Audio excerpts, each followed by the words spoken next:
Kurt adamlar. Bir insanın bir hayvan, özellikle de kurt biçimine girebilme yeteneği olması, kurt adam söylencisinin çıkış kaynağı hakkında yeterli bir açıklama değildir. Genellikle bir kurt tarafından ısırılmaya ya da belli bir ay doğma olayı diyebilir. Çok eskiden beri çeşitli kaynaklarda ve toplumlarda kurt adam öykülerine rastlanmaktadır. Farklı coğrafyalarda yaşayan insan topluluklarında sadece kurt adamlık değil, çeşitli insan-hayvan karışımı yaratıklara da rastlanmaktadır. İskandinavların ayı adamları, Kızılderililerin bizon adamları, Afrikalıların sırtlan adamları, Türklerin it barakları ve İstanbul'un kedi kadınları da bunlara örnek. Milattan önce 5. yüzyılda yaşamış eski Yunanlı tarihçi Herodot, Karadeniz kıyısında yaşayan kimi toplulukların büyücülerinin yılın bazı günlerinde kurda dönüştüklerinden söz eder. Yunan mitolojisinde de kurda dönüşme inancı vardır. Yunan mitolojisine göre bir gün Zeus, Arkatya kralı Lykon'a kızarak onu kurda çevirir ve Lykon da sonsuza dek kurt kalıp çevresini dehşete düşürür. Roma çağında ise Vergilius, Plinius, Propertius, Servius ve Petronius kurt adamlarla ilgili öyküler yazmışlar. Petronius, Satrikon adlı yapıtında tüm ayrıntılarıyla klasik bir kurt adam öyküsü anlatmaktadır. Bir görüşe göre yüzyıllar önce insanlığın erken tarihlerinde kurt adam doğal olmayan bir istekle insan etine açlık duyan bir canlı türü olarak kabul edilir. Bu insan çeşitli büyülerin yardımıyla dilediğinde yırtıcı bir kurda dönüşmenin bir yolunu bulmuştur. Eskilerin söylediğine göre kurda dönüşen kişi insan sesini ve insan gözlerini muhafaza eder. Ancak vahşi dört ayaklı kurdun kuvvet ve kurnazlığını taşır. Kurt adamın kim olduğu ses ve gözlerinden tanımak mümkün. Eski Yunan ve Roma geleneğinde bir insanın kurda dönüşmesi bir ceza olarak simgeleniyor. Böyle bir olayı milattan sonra 64 ile 113 yıllarında yaşamış olan Plinius şöyle anlatıyor. Tanrılara insan kurban etme törenlerinin birinde kurban gölün kıyısına alınır.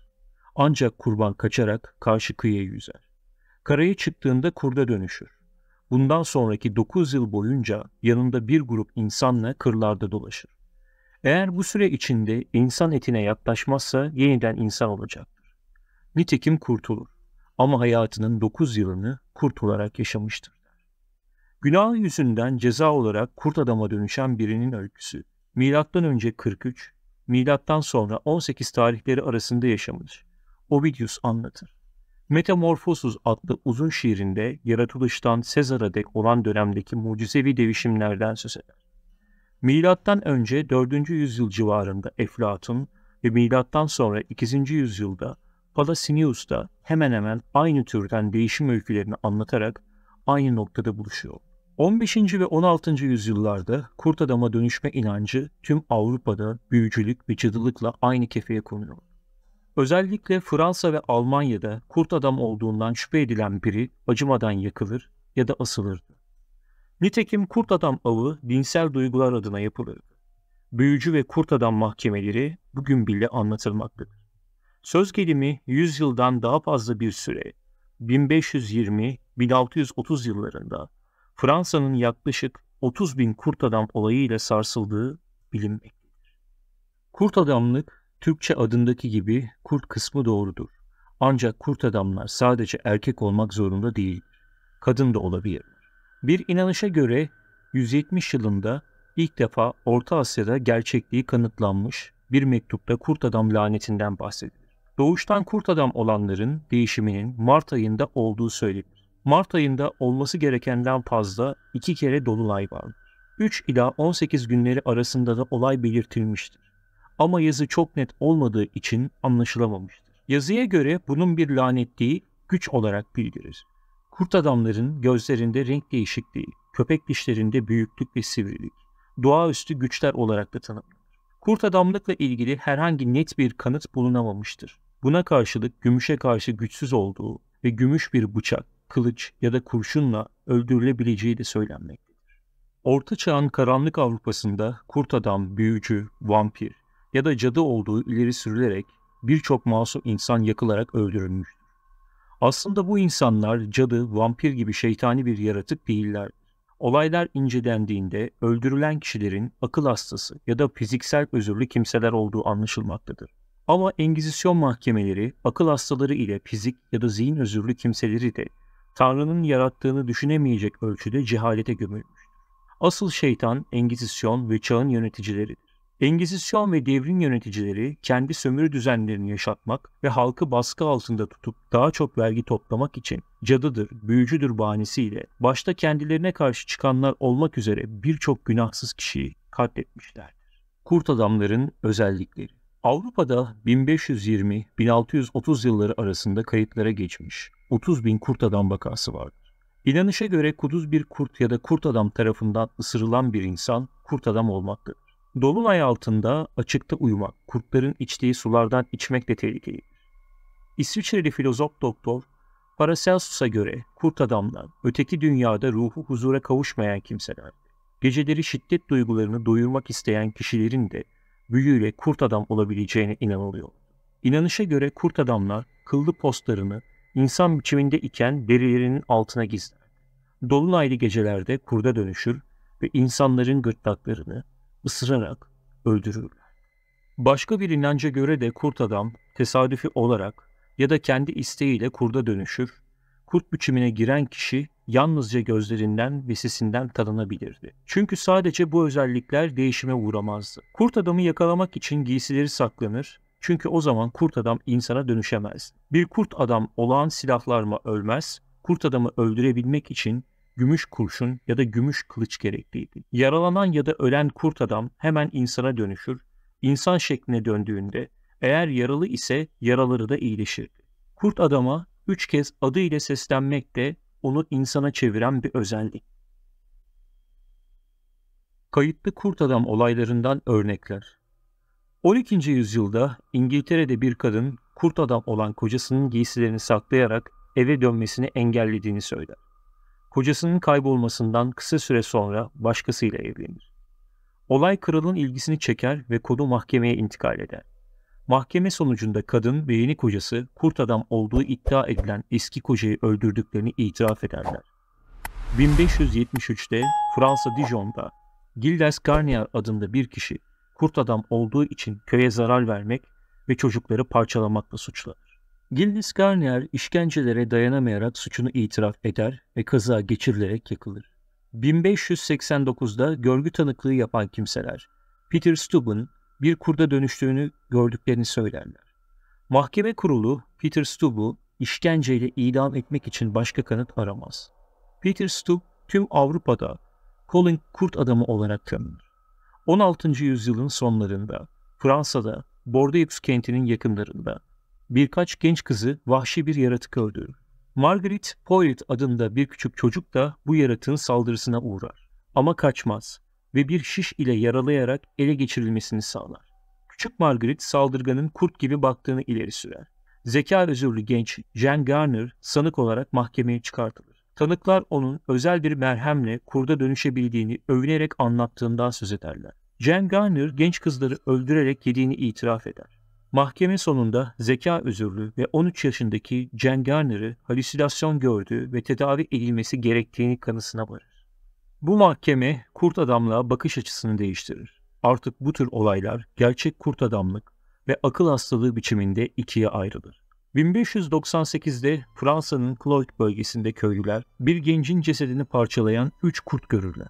Anlattıklarına göre kurtlar kendilerini görünce ormana kaçarlar. Köylüler kurtları izler. Çalıların içinde uzun saçlı, sivri tırnaklı, tırnakların arasında kanlı et parçaları bulunan Joquin Rollet'ı bulurlar. Joquin Rollet mahkemede kurt adam olduğunu, öteki 2 kurdun da kendisi gibi kurt adam olan arkadaşları olduğunu itiraf eder ve idama mahkum olur. Ancak Paris mahkemesi kararı bozar ve sanığı akıl hastanesine gönderir. Joquin Rollet bir kez daha kurt adama dönüşemez ve 2 arkadaşı da bulunamaz. 20. yüzyılda kurt adam vakaları. Kurt adamlara ilişkin olaylar eskisi kadar yoğun olmamakla birlikte zaman zaman bu tür olaylardan söz edilmektedir. Örneğin 1. Dünya Savaşı'ndan kısa bir süre önce 3 kurt adamın ele geçirildiğine öne sürülmektedir. 1925'te ise Fransa'nın Strasbourg kenti yakınlarında bir köyün halkı köyden bir çocuğun kurt adam olduğuna ilişkin tanıklık ettiler. 5 yıl sonra Boulevard bir kurt adam korkusu saldı. Pierre Van Persen 1939'da yayınladığı Bizim Çağımızın Günleri adlı kitabında bu olaya değiniyor. 1946'da Kuzey Amerika'nın en eski Kızılderili kabilelerinden biri olan Navajolara 4 ayaklı bir katil musallat oldu. Bu garip yaratık hep dolunay zamanında ortaya çıkıyor. 1949'da Roma'da bir polis ekibi garip davranışlı bir adamı izlemekle görevlendirildi. Adam kurt adam psikozu içindeydi. Düzenli olarak her dolunay döneminde kontrolünü kaybediyor ve ürkünç bir şekilde uluyor. 1957'de Singapur'da polisler benzeri bir olayı izlemek için görevlendirildiler. Çünkü bir yatılı kız okulunda sürekli olarak bir kurt adamın saldırdığı iddia ediliyordu. Kızlardan biri bir gece başucunda duran birisinin varlığını hissederek gözlerini açtı. Karşısında saçları burnuna kadar düşen, uzun ve sivri dişli, korkunç görünüşlü bir adam duruyordu. Fakat bu olayın ardındaki gizem çözülemedi. 1975'te İngiliz gazeteleri Staffordshire Itchell köyünde yaşayan 17 yaşındaki bir gencin olağanüstü haberleriyle dolup taşıyordu. Delikanlı kurt adama dönüştüğü inancı içindeydi. Bu zihinsel acılarına kalbine sakladığı bir bıçakla son verdi. Delikanlının yakınlarından biri şöyle diyordu. Ölmeden çok kısa bir süre önce bana telefon etti. Yüzünün ve ellerinin renk değiştirdiğini ve giderek kurt adama dönüştüğünü söyledi. Az sonra da sesi homurtuya dönüştü. Kurt adamlar hakkında sonuç.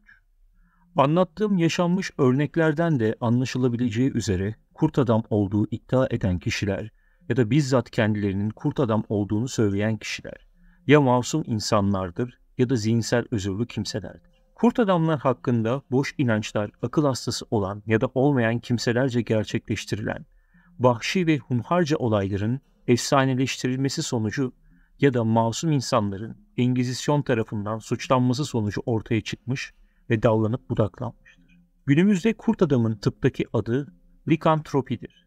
Bu sözcüğün 2 anlamı vardır. Bir anlamı kişinin kendini kurda dönüştürebilme gücü, bir anlamı da kişinin kendisini kurt sanarak yaptığı çılgınlıklardır. Bilim kayıtlı kurt adam olaylarının çılgınlık krizleri sonucu yaşanan sinirsel olaylar olduğuna inanmaktadır. Zaten kurt adam olduğunu öne süren kişiler de, kendisinin kurt adam olduğunu iddia eden kimseler de, yakalandıktan sonra asla kurt adama dönüşememişlerdir. Ayrıca dolunaydan etkilenip de periyodik olarak her dolunay zamanında cinayet işleyen kimselere de rastlanmamıştır.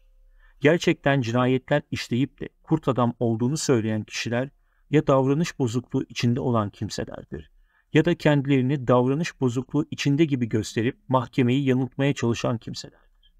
Bir ek bilgi olarak da söylemek gerekirse, dolunay insanları etkileyebilmektedir. Ama bu etkileme cinayetlere ve şiddetlere neden olmamakta, yalnızca ruhsal etkiler yapmaktadır. Konunun bilim açısından açıklanma safhasına gelirsek, insan vücudunun büyük bir bölümü sudan oluşur. Herkesin bildiği gibi de ayın su üzerinde çekim etkisi vardır. Örneğin denizlerde oluşan gelgit gibi ve bu etki dolunay zamanında yoğunlaşır. Bundan ötürü de dolunay insanlara sinirsel etkiler yapabilmektedir. Bilindiği üzere herkesin sinirli ya da sıkıntılı olduğu dönemler vardır. Bu dönemler incelendiğinde sıkıntılı ve sinirli olan dönemlerin daha çok ayın dolunay biçiminde olduğu zamanlarda rastladığını görürüz. Birçok kurt adam hikayesinde kişi sadece dolunay olduğunda bir kurda dönüşür ve bu teori çok da uzak olmayabilir. Avustralya'nın Calvary Mater Newcastle Hastanesi'nde yapılan bir araştırmaya göre dolunay birçok insanın içindeki canavarı ortaya çıkarmaktadır. Çalışma Ağustos 2008 ile Temmuz 2009 arasında hastanede meydana gelen 91 şiddetli akut davranış olayının %23'ünün dolunayda gerçekleşmesi ile son bulmuştur. Hastalar personele saldırmış, ısırma, tükürme ve tırmalama gibi kurt benzeri davranışlar sergilemiştir. Birçoğu o zaman uyuşturucu ya da alkolün etkisi altında olmasına rağmen ay doğduğunda neden yoğun bir şekilde güçlenerek şiddetle saldırganlaştıklarının nedeni tam olarak da bulunamamıştır.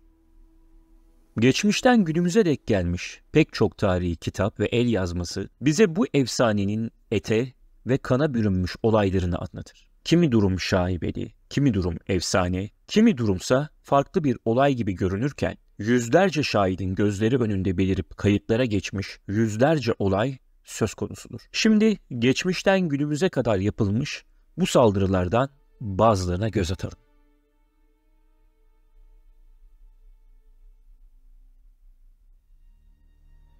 Alman siyasetçi Jodocus Temme'nin 1840 yılında yayınlanan Pomeranya ve Rügen Folklorü adlı kitabında şöyle yazar. 1640 yılı civarında Almanya'nın Greifswald kenti kurt adamların istilasına uğradı. Likantropik nüfus öyle arttı ki Rockefeller Caddesi'nden başlayarak şehri ele geçirdiler.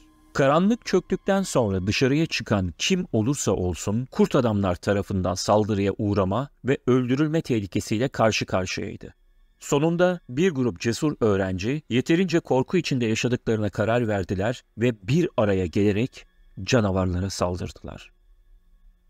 Öğrenciler iyi mücadele etmelerine rağmen kurt adamlar karşısında güçsüzdüler. Sonra zeki bir delikanlı arkadaşlarına tüm gümüş düğmelerini, kadehlerini, kemer tokalarını ve benzerlerini toplamalarını, bunları eritip mermi yapmalarını önerdi. Son bir umutla hazırladıkları gümüş mermileri tüfeklere dolduran öğrenciler kurt adamların egemenliğine meydan okudular. Bu kez yaratıkları katlettiler ve Greifswald'ı likantroplardan kurtardılar.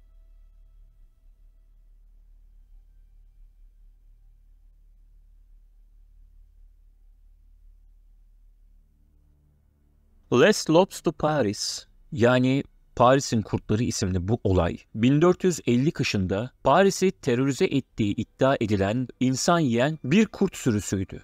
Bir iddiaya göre de bu sürü sadece kurtlardan değil, aynı zamanda kurt adamlardan oluşmaktaydı. Bu sürünün insan avına çıkan kurt adamlar olduğu da iddia edildi.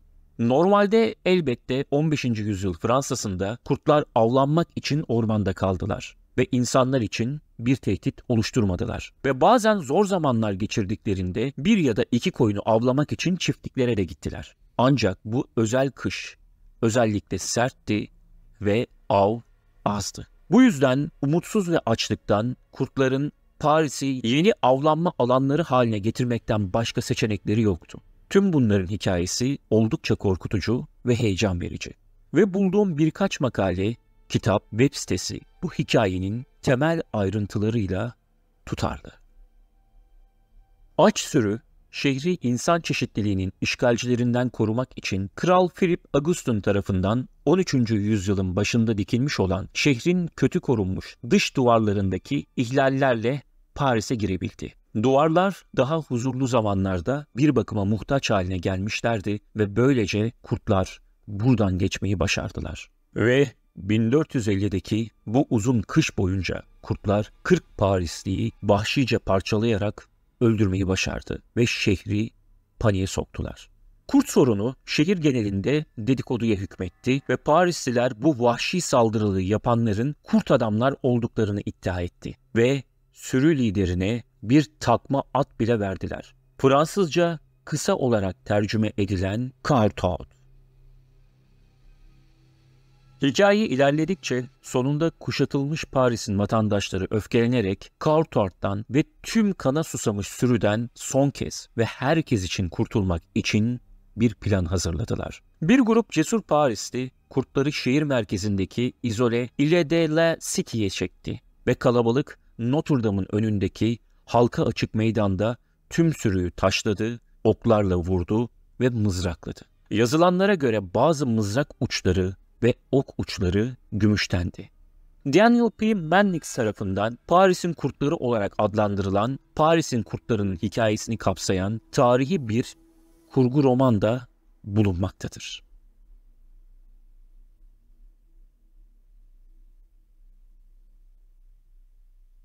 12 Eylül 2012'de birçoğu boğazlarında bir yarık bulunan koyunlara yapılan bir dizi saldırı, Batı Fransa'daki küçük bir kasabada gizemli bir canavar avına neden oldu. Nantes yakınlarındaki Les Magus kasabasında sahipleri tarafından bir koyun sürüsü ölü olarak bulundu. Sürü vahşice öldürülmüş ve boğazları parçalanmıştı. Yerliler vahşi bir köpeği ya da bir kurdun suçlu olabileceğini öne sürdüler. Ancak Paris'ten kurt adam uzmanlarından oluşan bir ekip saldırılardan yarı insan, yarı kurt bir canavarın sorumlu olduğuna ikna olup bölgeyi araştırmaya başladılar.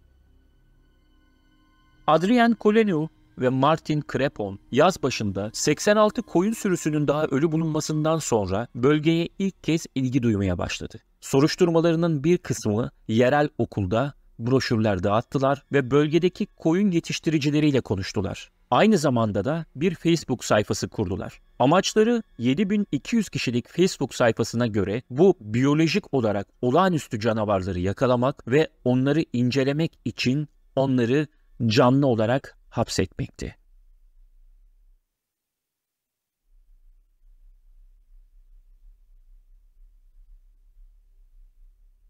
...13 Mayıs 2021'de Ocozucoatl de Espinoza'da Meksika'nın en güneyindeki Chiapas eyaletinin en az ziyaret edilen doğal rezervlerden birine sarılan küçük bir kasabadır. Ve yakın zamanda bir kurt adam sorunları olmuş olabilir. Kasaba halkı etraflarına korku salan, evcil ve çiftlik hayvanlarına saldırıp parçalayan bir kurt adam gördüklerini söylüyor. Bazı kasabalılar ise bu yaratığı kasaba boyunca kovaladıklarını fakat çok hızlı olan yaratığın bir hamlede çatılara çıktığını ve damlar üzerinden uzun sıçrayışlar yaparak kaybolduğunu belirtti. Bu olayların tek kanıtı ise yaratığa ait olduğu söylenen izler ile kayıt edilen sesler.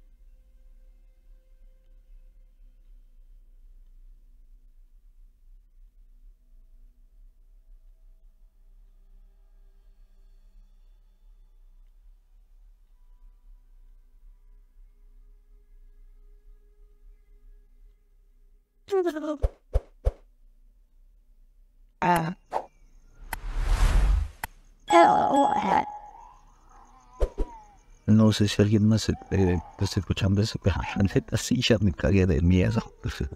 Entonces,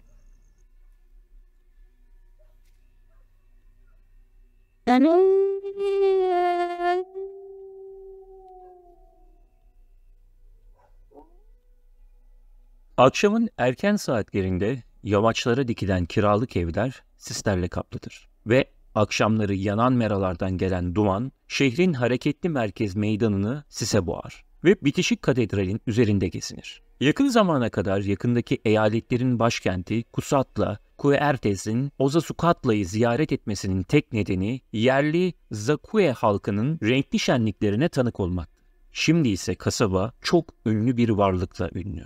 Bir kurt adam.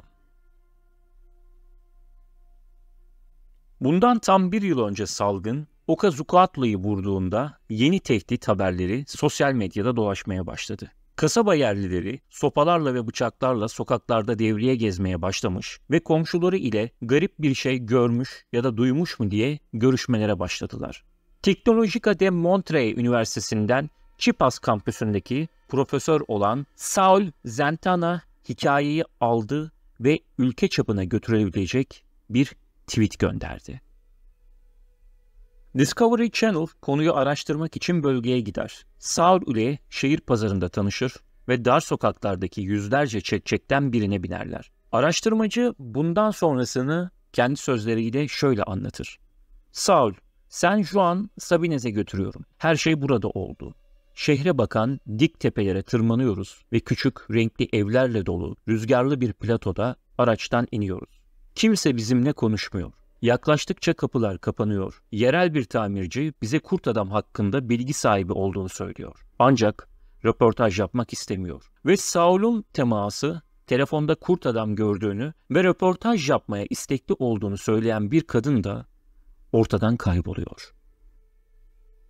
Hayal kırıklığına uğradım ama vazgeçmedim. Bu yüzden şehir merkezindeki motelime geri döndüm ve ödeme yapmadan önce sürücüye kurt adam hakkında bir şey duyup duymadığını sordum. Bana en son duyduğunda yaratığın başka bir mahallede yerel bir çiftçinin keçilerine saldırdığını söyledi ve önemli bir ayrıntı ekledi. Bu arada bu bir kurt adam değil, bu bir nahual.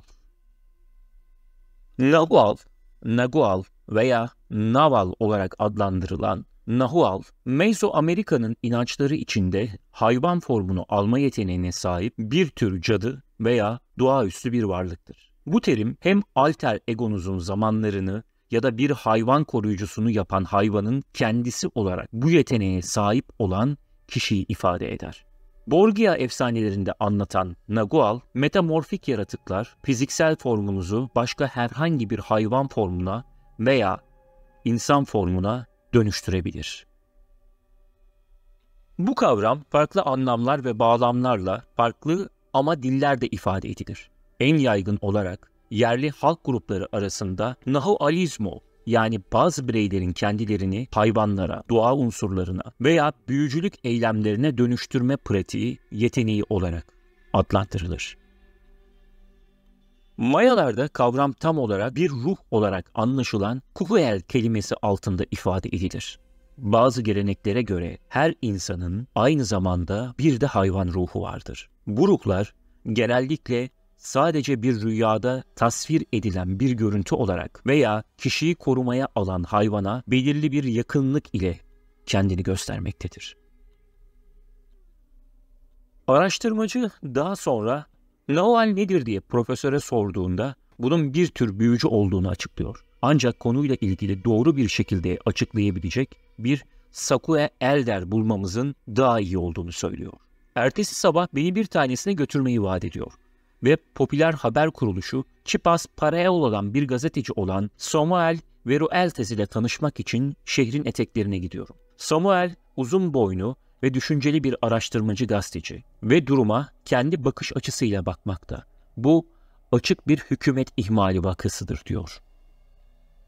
Toplumun sınırlarında pandeminin psikolojik travmasından muzdarip bir topluluğumuz var. Ve hükümet bu olay boyunca sessiz. Her neyse, vahşi bir hayvan ya da başka bir şey olsun veya kötü bir şaka yapan biri. Yetkililer bunun kontrolden çıkmasına izin verdi. Tabii ki onlar dahil olmadıkça. Nadir bir fırsat penceresi sırasında komşu rezervlerden gizlice giren bir leoparı ya da görünmez bir pandeminin halk terörü üzerinde oynayan yaramaz bir şakacıyı zanlı sayan Saul, kurt adam seslerinin de polis tarafından insanları zorlamak için bir hoparlör kullanarak yapılmış olabileceğini düşünüyor. Bu makul bir teori ve mantıklı, itiraf ediyorum. Fakat başka teorilerim de var diyor Saul. Yerel bir psikolog olan Dulce Bonifaz ile konuşmalısın. Onun da kendi fikirleri var. Huzursuz bir geceden sonra yerel bir Zakue otoritesi olan Jorge de la Cruz ile buluşmaya gidiyor. Evi, arkadaşları ve ailesi hipnotik davullarla Zakue ritimleri çalan bir grup müzisyen ve dini figürlerin heykellerinin etrafında kopal tütsüsünün dalgalanan dumanını yayan bir adam ile dolu. Katolik geleneklerini Zakue gelenekleriyle sentezledik diyor.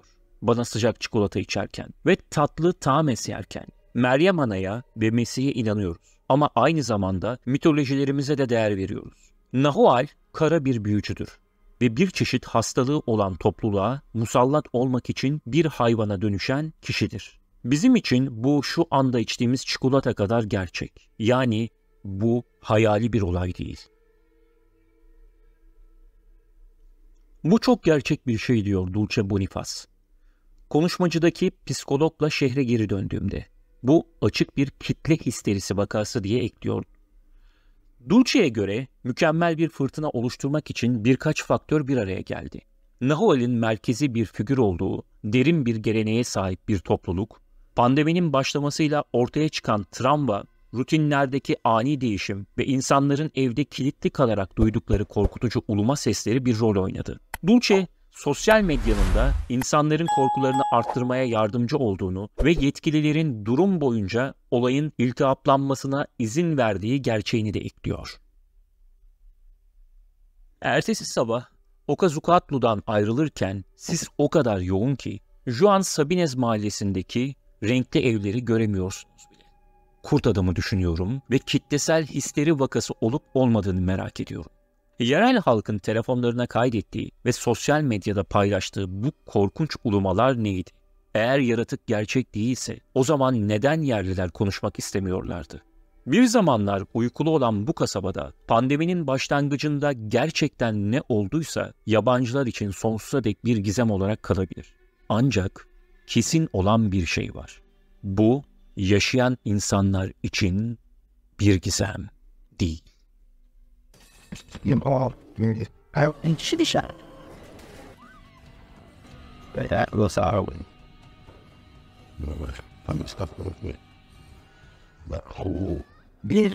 Videolarımızın devamı için kanalımıza abone olmayı unutmayın. Ayrıca Facebook ve Instagram sayfalarımıza da abone olup pek çok farklı ve gizemli konuları bulabilirsiniz. Görüşmek üzere. Hoşça kalın.